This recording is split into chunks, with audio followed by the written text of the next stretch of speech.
Hi everyone, I'm Claire Norwood and today's video is a 5-minute short clip, 5 ways for how to make the move into property development. And a lot of people talk to me about how to make that jump from buy to let into developments. And so this video is my 5 tips, things I've learned and things that you should and could be considering before you make that huge jump.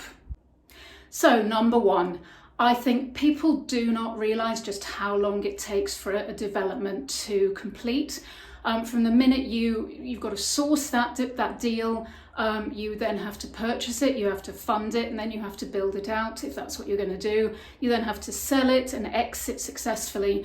That can take years. In my case, I think we're looking at about 3 years for 2 projects to sort of go through that whole process. So you need some kind of income to tide you over during that time, because I promise you there will be no income from the developments themselves. You're more likely to be paying out.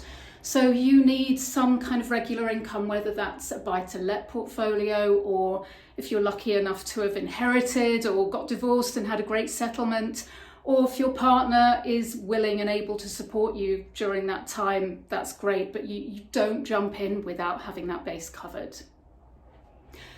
Number 2 is, who are you going to work with? It is so important to work with good people. You can't do it on your own, especially if you're new to development. And maybe if you're doing a very small sort of build out on a house, so you're just taking one step up from the buy to let. But if you're moving into any kind of commercial or to residential conversion, or anything that requires a sort of wider skill set, you really need to collaborate with good people. Now that means expanding your network and not jumping into bed with the first people who seem like good people. They're not always, as I have discovered to my cost. Take your time, watch those people operate, and make sure that you trust them and that you can rely on their skill set before you kind of commit. Make sure you have paperwork in place. I could write a book about that whole subject, but the main thing is to make sure you have a good, trustworthy team around you. So number 3, be prepared for a very long, hard slog. Every day brings challenges. It's a roller coaster ride of daily problems that it's up to you to solve. You need to have deep pockets, because you will need what's called seed capital. That's paying for things like lawyers, planning applications, architects' fees, and this can all be before it will be before any money comes in, often before you've even got the deal off the ground. All those costs sort of come under the banner of seed capital. And that money can be lost if for any reason the deal doesn't go ahead. So, this isn't called a risky business for nothing. Number 4, you remember, as a new developer, you are going to have pretty much, very little in the way of a track record. So when you go to lenders, when you go to investors, who are you? What do you bring to the table? And I think that lack of a track record is a huge hurdle for a first-time developer. You'll need an asset and liability statement that's pretty solid.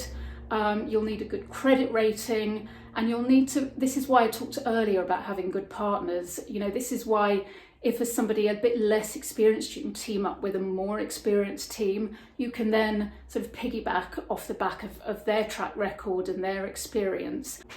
And do also remember that with investors, you also have less of a track record. So to make it attractive for them, you are going to have to be prepared to give away a lot of your profit. Be really generous with it.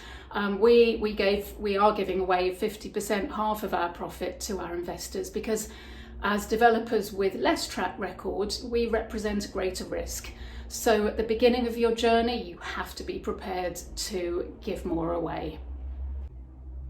And number 5, resilience. I can't stress this enough. Mindset, whatever you want to call it, every day brings its challenges, and you need to be able to pick yourself up and be absolutely resolute in your You're just not going to let these challenges get the better of you. Property development is daily problem solving, and some of those problems feel like you've come up against a brick wall, but you have to find a way through it, and that feeds back to having a good team of partners and professional partners. But unless you have that resilience, I think it's so easy to just be disheartened and want to give up. So gosh, yes, it toughens you up for sure.